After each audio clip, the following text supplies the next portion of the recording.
Samantala, ang mga kaakibat nagdiskusyon na patungkol sa umano'y palitan ng Pilipinas at bansang China sa posibleng oil at gas exploration sa West Philippine Sea, kasunod ng pagpapatuloy ng dialogo ng dalawang bansa sa pinag-aagawang teritoryo.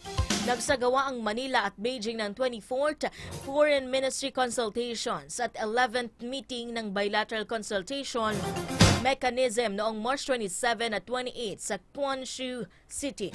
Pinag-usapan ng dalawang panig ang mga paunang hakbang hinggil sa kooperasyong pagdiskubre ng langis at gasolina sa rehiyon para sa stable energy at fertilizer access.